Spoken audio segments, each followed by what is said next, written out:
Think of the digestive system as a very complex machine where every process depends on the success of the prior process. The digestive system is responsible for six major processes that take the food that we eat, send it through the entire system, break down and extract nutrients, and then eliminate everything that wasn't broken down. And if any one of these processes goes wrong along the way, it really does affect the entire system. It actually affects the entire body because the digestive system is really the way that every single cell in our entire body gets energy. So a breakdown in the digestive system is pretty significant. There's a lot of different things that can go wrong and can cause symptoms and problems when the digestive system breaks down. But today I want to take a look at a very specific bacteria called H. pylori or Helicobacter pylori. H. pylori is a super interesting type of bacteria because it really does blur the lines between what we would consider to be commensal or good bacteria versus pathogenic or bad bacteria.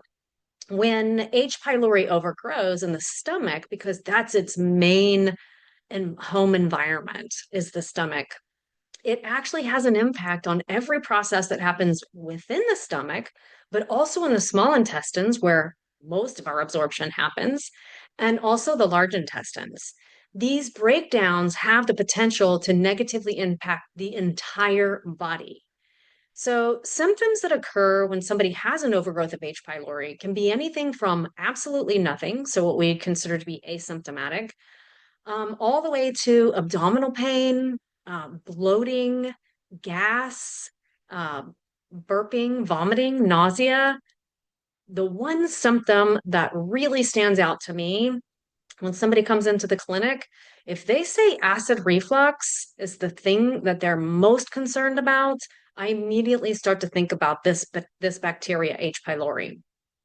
So some big concerns around overgrowth of H. pylori when it's not identified or if it's left untreated are things like gastric ulcers, iron deficiency anemia, fatigue. Fatigue is huge, and I feel like I hear it all the time. This fatigue can come from nutrient loss or poor absorption due to an overgrowth of H. pylori. Vitamin B12 deficiency is another one, and these are just to name a few. So, one of the most effective ways to test for an overgrowth of H. pylori is really through comprehensive stool testing, something like the GI map test that we use here. GI map test doesn't just identify that H. pylori is present, it actually quantifies, which helps us better understand the degree of overgrowth and its possible impact on the symptoms that you're experiencing. So let's take a look at the GI map test, one where we see an overgrowth of H. pylori and how that can cascade into other issues in the digestive system and beyond. So let's take a look at a client. She came in presenting with abdominal pain and cramping, constipation, distension and bloating that really she couldn't pinpoint. Is it a specific food? Is it a certain time of day? Um, and left really baffled by what was going on. She did not have acid reflux, which was kind of surprising to me. But she did complain sometimes about a little bit of heartburn. She'd been in and out of doctors trying to figure out what in the world was going on. And this is over the course of several years. And they tested her for celiac disease. It came back negative. So we did a GI map test on her because she'd been dumped into this category called IBS or irritable bowel syndrome, which I like to think of as just this bucket where they put people when they can't quite figure out exactly what's going on. There's not enough time to research why every single person is experiencing a subset of symptoms. So we run the GI map test, and lo and behold, she has high levels of H. pylori. So I'm going to show you how having high levels of H. pylori can impact things farther down in the digestive tract. But first, let's just talk really quickly about the fact that having this bacteria in general is not bad because at the right levels, which would be not detectable on this test, it's actually a beneficial bacteria. It's when it overgrows that we start to see problems and symptoms occur. So when this bacteria overgrows, it goes from a population that's manageable to slowly starts to increase over time. And that community of this bacteria thrives. This bacteria excretes an enzyme that affects the pH inside the stomach. The pH in the stomach is supposed to be between 1 and 2 when we're digesting food. That helps us break down carbohydrates. It helps us break down protein. It helps us break down fats. So it's impacting our ability to break down and absorb nutrients. It also, having the right pH in the stomach is our first line of defense against pathogens that come in through fluids that we take in or food that we consume. So it's a really important environment. This bacteria overgrows and a lot of things can go wrong. So let's take a look. So she's got high levels of H. pylori.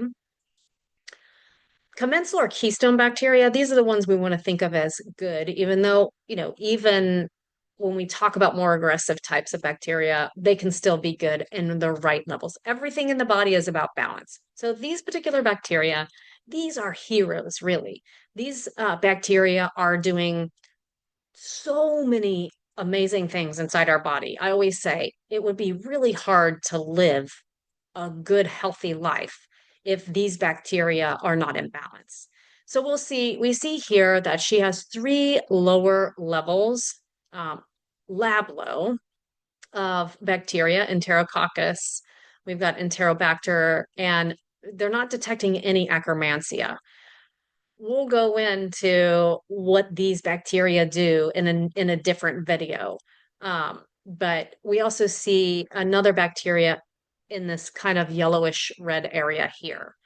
So we have an imbalance of these key bacteria. And then we take a look at these more aggressive types of microorganisms, starting with bacteria. And you see we've got several high levels of bacteria that we don't want to overgrow. These that are not considered high, if H. pylori is left untreated, can eventually grow into this high category. I want to just pause here and say that a lot of this has to do with pH. So if H. pylori is overgrown, what's really interesting about this bacteria is it excretes an enzyme that actually interferes with the right balance of acid in the stomach. So if the acidity and the pH are off in the stomach, they are naturally going to be off in the large and small intestines. So this is looking kind of at a snapshot of what we see in the large intestines. And we really don't want to have overgrown bacteria. Each of these tells a different story that is, as I mentioned, too broad to get into in this discussion, but we will discuss it another time. So we have all of these different type of bacteria, but this also looks at fungi and yeast. So we've got Candida, which is a really common thing that most people have heard of, but other types of fungi and yeast as well. So we shouldn't have anything present here. It does take a look at a couple of viruses, nothing going on with the viruses, parasites, and yeah, this looks great. No parasites present, which when we see parasites present, when we see overgrowths of aggressive types of bacteria, it usually comes in this test with this overgrown H. pylori because that pH is off in the stomach. What I really love about this test is this is where we get into these intestinal health markers. This takes a look at how things are functioning. So we're no longer discussing organisms here. We're talking about function. So we can kind of see how these organisms are impacting function. So we've got this overgrown H. pylori. We've got some aggressive strains of bacteria that are overgrown. So far, that's about it that's going on here. But when we get to this intestinal health markers, it becomes really clear that we have to address the overgrown H. pylori. So steatocrit is a measurement of fat in the stool. We don't want to see fat in your stool because we need to be absorbing fat. I always say fat is your brain's preferred source of energy. So brain fog, fatigue, mental fatigue, these types of things happen when we're obviously like maybe we're not getting enough sleep or things like that, but we can't rule out that this could be related to fat malabsorption. And so, if the pH is off in the stomach, we get a very weak signal to the gallbladder or the liver, if you don't have a gallbladder, to release bile, to be able to emulsify fats. Then we see fat coming through the stool, in the stool, on this test specifically. Elastase 1 helps us understand the release of digestive enzymes from the pancreas during digestion. Same type of thing. When H. pylori overgrows, we get a weak signal to the pancreas to release these enzymes. Now, these enzymes, they actually help break down plant fibers, starches, carbohydrates, sugars, those types of things. So far, we see that she has an inability to really break down these carbohydrates, these starchy types of things, plant fibers, and she's not absorbing fat.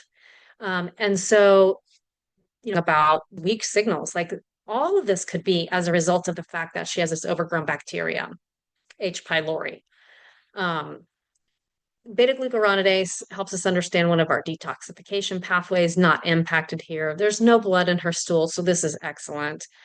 Secretory IgA, which is helping us understand her gut immune system, is tanked. It's super low. It's exhausted. We would want to support that system. And calprotectin, which is helping us understand inflammation. Her inflammation is really relatively low here. So that's excellent.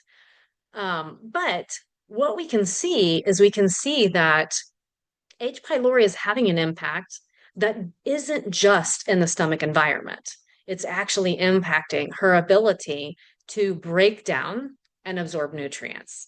So it's also slowing digestion. So when we go back and we address this overgrowth of H. pylori, naturally, we're going to be creating an environment in the stomach that's conducive to allowing the digestive system to perform exactly how it should. She should start breaking down food, absorbing nutrients.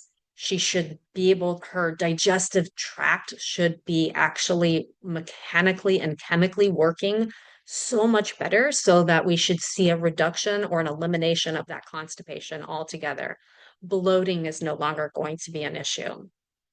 So I really am very obsessed about this bacteria and the overgrowth of it because I see it time and time again that it's just, it can be as simple as we have an overgrowth of one bacteria that causes a cascade of issues. And when we address that overgrowth, we see improvements. And the GI map helps us understand the degree that this bacteria could be causing those symptoms that she's dealing with. So we put her on a plan. We made recommendations around diet, lifestyle, supplements, and for the first time in a very long time, she actually feels great. So we're going to continue to do examples of how we use GI map test here in the clinic. And hopefully this is super useful to you. You can always reach out to us on our website. You can call us, send us an email with any questions that you have, or to share any issues that you've dealt with that you're concerned about. So until the next time, everybody take care.